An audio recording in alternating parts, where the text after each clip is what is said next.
Everyone, कैसे हो आप लोग। Very good morning, very good afternoon, very good evening, जब भी आप इस वीडियो को देख रहे हैं। फिलहाल अभी गुड आफ्टरनून हो रहा है, इसके लिए very good afternoon everyone. Welcome back to wonderful educational learning platform SM academy. और मैं हूं अंकित सर, आपके फिजिक्स को स्ट्रॉन्ग करने के लिए आ चुका हूं लेक्चर नंबर 8 लेके, जिसके अंदर हम लोग देखने वाले हैं कि डायमेंशंस के और भी क्या क्या यूज है। लेक्चर नंबर 7 में हमने डिस्कस किया था कि डायमेंशंस के यूज कैसे किया जाता है to check the correctness of any physical equation, right. अब हम लोग चेक करने वाले हैं, अब हम लोग देखने वाले, अब हम समझने वाले कि किस तरीके से डायमेंशंस की मदद से डिफरेंट फिजिकल क्वांटिटी जो एक दूसरे से रिलेटेड होते हैं उनके बीच में क्या स्ट्रॉन्ग रिलेशन है, उसको हम लोग बात समझने वाले। और इसका डायरेक्टली मतलब है कि हम लोग फॉर्मूला बनाने वाले, क्योंकि फॉर्मूले में क्या होता है, जैसे आपको मैं बोलता हूं मास और एक्सेलरेशन, F का फॉर्मूला है फोर्स का, राइट। ये एक क्या है, रिलेशनशिप है जो कि डिफरेंट फिजिकल क्वांटिटी फोर्स, मास और एक्सेलरेशन के बीच में बता रहा है, राइट। जहाँ की ये एक दूसरे से रिलेटेड टर्म है, यानी कि जब फोर्स रहेगा तो मास और एक्सेलरेशन होगा, यानी ये तीनों एक दूसरे से रिलेटेड फिजिकल क्वांटिटी, इनके बीच में क्या रिलेशन है। अगर मैं बोलता हूं ये तीनों रिलेटेड है तो ये तो ऐसा भी तो हो सकता था, लेकिन ये गलत है ना, राइट। तो यही है, तो ये सही रिलेशन है। कौन सा परफेक्ट रिलेशन है वो हम लोग डायमेंशन की मदद से निकाल सकते हैं। किसके बीच में, ऐसे फिजिकल क्वांटिटी की जो एक दूसरे से रिलेटेड होता है। ऐसे फिजिकल क्वांटिटी का रिलेशन नहीं बना सकते जो रिलेटेड ही नहीं है, राइट। जो रिलेटेड है उसका हम लोग डायमेंशन, उसकी मतलब उसका रिलेशनशिप हम लोग देखने वाले with the help of dimension. Clear. तो सब लोगों को नोट्स बनाना, अच्छी तरीके से कंसेप्ट को डेवलप कर लो। फिजिक्स में मास्टर आपको बनना है और ये सपना आपको पूरा करना है, तो हमारे साथ जुड़े रहे और अच्छी तरीके से जो मैं यहाँ पे बताने वाला हूँ उसको समझते रहे, और नोट्स भी आपको बनाना है और रिवाइज भी करना है। So now without wasting our time let us begin. Okay, तो अब यहां पे देखो, सेकंड जो है to establish relation between related physical quantity. अब हम लोग को बोला गया फिजिकल क्वांटिटीज है बहुत सारे जिनके बीच में रिलेशन है। अब इसके बीच में जो रिलेशन है वो बहुत स्ट्रांग बना के दे दो, ठीक है। तो हम कैसे बनाएंगे, तो हम लोग को पहले पता रहना चाहिए कौन सी क्वांटिटी कौन सी क्वांटिटी से रिलेटेड है, डिपेंड्स करते हैं। तो एक हम लोग सिंपल सा एग्जांपल ले लेंगे, जैसे सिंपल पेंडुलम। अगर मैं आपको सिंपल पेंडुलम की बात बताऊं तो देखो, ये सिंपल पेंडुलम कुछ इस तरीके का होता है, राइट। और सिंपल पेंडुलम में एक छोटा सा मेटेलिक बॉब लगा हुआ होता है इस तरीके का, और ये आपका क्या है, सिंपल पेंडुलम, ठीक है। अब सिंपल पेंडुलम का जो टाइम पीरियड होता है मेरे को पता है, अब आप भी समझ लो, सारी दुनिया को भी पता है कि इसका जो टाइम पीरियड, यानी कि एक वाइब्रेशन, एक ऑसिलेशन करने के लिए जो टाइम, एक ऑसिलेशन क्या होगा, ये गया वापस से यहाँ पे आ गया, या तो फिर अगर यहाँ से आप स्टार्ट करोगे, यहाँ से ये गया रिटर्न आ गया, तो एक ऑसिलेशन करने के लिए जो टाइम लगता है उसको हम लोग बोलते हैं टाइम पीरियड। मान लेते हैं इसका टाइम पीरियड है T, ठीक है। इस स्ट्रिंग का जो लेंथ है वो है L, ये वाला लेंथ, और इसके ऊपर एक्सेलरेशन ड्यू टू ग्रेविटी काम करता है G, ठीक है। तो यहाँ पे मैं लिख देता हूँ कि इनके बीच में कुछ रिलेशन मुझे पता चला है, और रिलेशन को यहाँ पे डिस्कस करने वाला। तो मैं बोलूँगा द टाइम पीरियड जो एक रिवॉल्यूशन करने के लिए, एक ऑसिलेशन करने के लिए, एक वाइब्रेशन करने के लिए जो टाइम लगेगा वो कैपिटल T। तो यहाँ पे मैं लिखूंगा the time period capital T of a simple pendulum. कौन सा पेंडुलम है ये, simple pendulum, of a simple pendulum depends on, किस किस बात पे डिपेंड करता है, डिपेंड्स ऑन लेंथ, लेंथ के ऊपर डिपेंड करता है। देखो रिलेट रहना चाहिए, मुझे पता है कि टाइम, लेंथ और G acceleration due to gravity related है, इसके लिए depends on length small l and length small l of the string, string नहीं लिखेंगे हम लोग, पेंडुलम लिख देंगे, ठीक है, पेंडुलम, स्ट्रिंग नहीं, ऑफ द पेंडुलम, और एक्सेलरेशन ड्यू टू ग्रेविटी पे भी डिपेंड करता है, एक्सेलरेशन ड्यू टू ग्रेविटी, यहाँ पे मैं लिख देता हूँ G, ठीक है। तो ये चीज़ मैंने आपको बता दिया, क्या जो टाइम होता है वो लेंथ और एक्सेलरेशन ड्यू टू ग्रेविटी के ऊपर डिपेंड करता है, ये मैंने आप सब लोगों को बता दिया।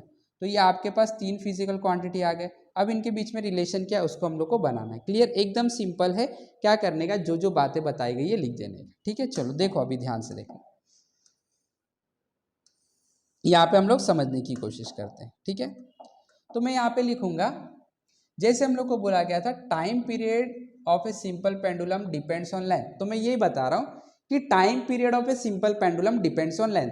जो हम वर्ड में बोल रहे time period of a simple pendulum depends on length, उसको मैथमेटिकल भाषा में इस तरीके से लिखते हैं लैंग्वेज, ठीक है। तो time period is directly proportional to length लिख दिया मैंने, ठीक है। इक्वेशन नंबर 1 दे देता। फिर time period is directly proportional to acceleration due to gravity भी, इक्वेशन नंबर 2। अब दोनों को कंबाइन कर देंगे फ्रॉम इक्वेशन 1 एंड इक्वेशन 2, तो ये मिलेगा time period is proportional to L and proportional to g. कोई डाउट?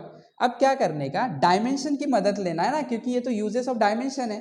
तो देखो यहाँ पे क्या है, ये यूजेस ऑफ डायमेंशनल एनालिसिस, तो हम लोग को डायमेंशन की मदद लेना है। डायमेंशन में क्या होता है, पावर होता है क्वांटिटी के ऊपर। तो यहाँ पे मैं क्या करूँगा, यहाँ पे मैं ए और बी करके ऐसे पावर लिख दूंगा, ए और बी, ठीक है। ध्यान से देखना, ठीक है। डायमेंशन तक हम लोग कैसे पहुंचे।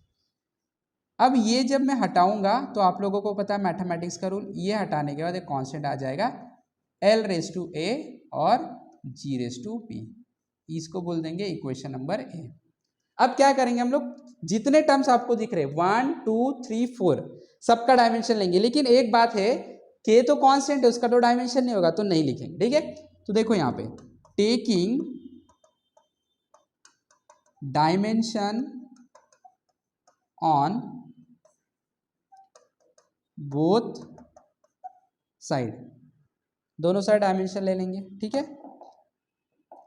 पहला क्या है, टाइम पीरियड है ये, टाइम का डायमेंशन क्या होता है सब लोगों को पता है, L0 M0 T raise to 1, अच्छे से लिख देता हूं मैं, T raise to 1 is equal to k, वैसे लिख दिया, इसका डायमेंशन लिख दिया, इज इक्वल टू के, वैसे ये क्या लेंथ। अब लेंथ का डायमेंशन लिख दो, लेंथ का डायमेंशन होता है L raise to 1 M raise to 0 T raise to 0, power है A, ठीक है। कोई डाउट नहीं। ये एक्सेलरेशन ड्यू टू ग्रेविटी, अब एक्सेलरेशन ड्यू टू ग्रेविटी है चाहे वो एक्सेलरेशन है, टर्म तो एक ही है ना एक्सेलरेशन, तो एक्सेलरेशन का डायमेंशन लिखना है। और एक्सेलरेशन का डायमेंशन भी सबको पता है L1 M0 T raise to -2, और यहाँ पे पावर आ गया B। क्लियर है? अब हम लोग को क्या करना है, इसको सॉल्व करना है। ध्यान से देखो कि मैं कैसे सॉल्व करता हूं। इसको वैसे लिख दिया मैंने, ये थोड़ा सा मैं ऐसे बाउंड्री बना देता हूं, डिफरेंशिएट होना चाहिए हम लोग क्या कर रहे हैं, ठीक है। इसके बाद का स्टेप, अब ये देखो यहाँ पे ये आपका हो गया L raise to 0 M raise to 0 और T raise to 1 is equal to constant k. अब यहाँ पे आप देखेंगे ये जो डायमेंशन है उसके पास पावर ए है, तो ये कुछ ऐसे है, देखो a raise to m raise to n, a raise to m raise to n, a raise to m raise to n. और हम लोग ने पढ़ा है कि a raise to m raise to n क्या होता है, दोनों पावर का मल्टीप्लीकेशन हो जाता है, ये दोनों मल्टीप्लाई हो जाते हैं, राइट। तो सेम यहाँ पे भी होगा, यहाँ पे क्या होगा, l raise to 1 raise to a है, तो 1 इंटू ए हो जाएगा और ये बन जाएगा L raise to a. 0 into a हो जाएगा और ये बन जाएगा 0 इंटू ए, तो 0 ही होता है, और यहाँ पे 0 इंटू ए वापस से 0 हो जाएगा, ठीक है। अब इसके लिए भी वैसे 1 इंटू बी क्या हो जाएगा, बी हो जाएगा, तो ये हो जाएगा L raise to B, 0 into B तो 0 हो गया, और -2 इंटू बी क्या हो जाएगा, -2 बी हो जाएगा, तो ये हो जाएगा आपका टी रेस टू -2 बी। कोई डाउट नहीं? क्लियर? अब देखो क्या करना है, अब कंपेयर करना है, कंपेयरिंग ईच टर्म, एक एक टर्म को कंपेयर करना है, ठीक है। ध्यान से देखो कैसे कर रहा हूं मैं, एकदम सिंपल है, मजा आएगा। इधर लेंथ है, इधर लेंथ है, इधर लेंथ को कंपेयर करो, ईच टर्म, कौन कौन से टर्म को कंपेयर करेंगे, एल एम और टी को। पहले एल को कंपेयर करता हूं, देखो एल यहाँ पे है, एल का पावर यहाँ पे कितना दिख रहा है, 0 दिख रहा है, राइट। तो मैं एल को यहाँ पे ऐसे बता देता हूँ, मैं एल को कंपेयर करने जा रहा हूँ, तो ये साइड में 0 है power, is equal to, constant पे ध्यान नहीं देना, यहाँ पे ए है और यहाँ पे बी है और यहाँ पे मल्टीप्लाई है, तो a raise to m into a raise to n, तो क्या होता है, पावर प्लस हो जाता है, तो ये ए प्लस बी आ जाएगा। कोई डाउट? बिल्कुल नहीं, ठीक है। अब मैं एम को कंपेयर करूंगा, यहाँ पे एम 0 है, यस, यहाँ पे एम 0, यहाँ पे भी एम 0, तो ये 0 + 0 हो गया, तो हम लोग को कुछ नहीं मिला, ठीक है। अब मैं टी को कंपेयर करूंगा, टी यहाँ पे कितना 1 है, तो मैं लिख दूंगा 1 इज इक्वल टू, यहाँ पे टी कितना 0 है, यहाँ पे टी -2 है, तो ये आपका हो जाएगा -2। क्लियर? बी। टी यहाँ पे 1 है इज इक्वल टू यहाँ पे 0 है -2b, 0 -2b इज -2b, ठीक है। अगर यहाँ से आप देखोगे तो आपको b का वैल्यू मिलने वाला है, ये -2 उधर जाएगा तो ये हो जाएगा -1/2, तो आपको b का वैल्यू मिल गया -1/2। क्लियर। अब ये b का वैल्यू अगर आप इसमें रख दिए, इसमें लेट से आप बोल दो ये आपका इक्वेशन स्मॉल a है, नहीं ऐसा नहीं बताऊंगा, ये इक्वेशन यहाँ पे कहीं पे a यूज, यस 1 2 3 यूज किया है, तो हम लोग कुछ ऐसे कैपिटल ए बोल देते और मैं बोल देता हूँ ये कैपिटल बी, ठीक है। और मैं बोलता हूँ अब फ्रॉम ए एंड बी, देखो आप फ्रॉम ए एंड बी आपको पता चल जाएगा, इसमें मैं रखूंगा, क्या रखूंगा, b की वैल्यू -12, ये -12 है उधर जाएगा तो प्लस हो जाएगा, तो a का वैल्यू डायरेक्टली आपको क्या मिल जाएगा, a का वैल्यू मिल जाएगा 1/2, मिल गया। अब a और b का वैल्यू मिल गया, a का वैल्यू 1/2, b का वैल्यू हाफ है। अब क्या करोगे आप, इसको इक्वेशन नंबर a, इसको मैं क्या करता हूँ इक्वेशन स्टार बोल देता हूँ, ठीक है, स्टार, क्योंकि a और b यहाँ पे भी यूज कर लिए, ठीक है। तो हम a और b का वैल्यू इसमें रखेंगे, ठीक है, ध्यान से देखना।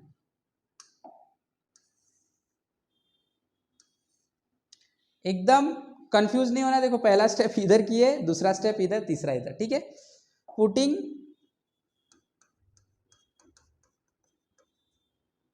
Value of a, b in equation star में पुट करेंगे, ठीक है। चलो पुट करके देख लेते हैं हम लोगों को क्या रिजल्ट मिलने वाला है। तो t इज इक्वल टू, ध्यान से देखना, t is equal to k l⁻², क्या था a, और a का वैल्यू क्या है हाफ, और g के ऊपर पावर कितना है b का वैल्यू क्या है -12 आया, -12। क्लियर है। तो देखो जरा ध्यान से, जब भी पावर हाफ रहता है तो मैथमेटिक्स के हिसाब से उसको मैं रूट में लिख सकता हूँ, तो ये l हो गया, और ये -12 है तो ये हो जाएगा √g, रूट में आएगा लेकिन माइनस इसके लिए नीचे हो जाएगा, तो ये आपका आ जाएगा t is equal to k √l/g, और ये देखो आपका रिलेशन मिल गया। अब ये जो k कांस्टेंट है इसका वैल्यू एक्सपेरिमेंट से मिलता है, और एक्सपेरिमेंट करके पता चला इसका वैल्यू 2π होता है, तो इसका फॉर्मूला बन गया t is equal to 2π √g। और हम लोगों ने बना लिया कि क्या रिलेशन है टाइम का, लेंथ का और एक्सेलरेशन ड्यू टू ग्रेविटी का। क्लियर, एकदम सिंपल। तो क्या करना है आप लोगों को, पहले रिलेशन डेवलप करो, कंबाइन करो, पावर दे दो टर्म पे, जो RHS में है राइट हैंड साइड में जो टर्म है उसको पावर दे दो, a और b पावर दे दिया। अब डायमेंशन लिखो, कंपेयर करो, a b c की वैल्यू लाओ और वापस से उस इक्वेशन में रख दो। क्लियर। तो हाफ था तो रूट में चला गया, अभी हाफ था रूट में चला गया, माइनस था इसके लिए डिनोमिनेटर में आ गया। क्लियर हो गया, एकदम सिंपल था। तो इस तरीके से हम लोग डायमेंशन की मदद से जो अलग अलग रिलेटेड फिजिकल क्वांटिटीज होते उनके बीच का रिलेशन बना सकते हैं, बिल्कुल बना सकते हैं, राइट। तो आई होप कि सब लोगों को समझ में आ चुका है क्या था इसमें, और आप लोगों को प्रैक्टिस करना है। प्रैक्टिस करते वक्त आप देखोगे कि आपको बात समझ में आ रहा है, आपको करने भी आ रहा है, और आप इसके अंदर मास्टर हो चुके हो। तो इसके लिए आपको प्रैक्टिस करना बहुत इंपॉर्टेंट है। तो अगर पसंद आया वीडियो, समझ में आया, फटाफट लाइक करना है, शेयर करना है, चैनल पे नए हो तो सब्सक्राइब भी करना है। हमारे साथ जुड़े रहे, सीखते रहे। Have wonderful day, have wonderful learning. Thank you very much.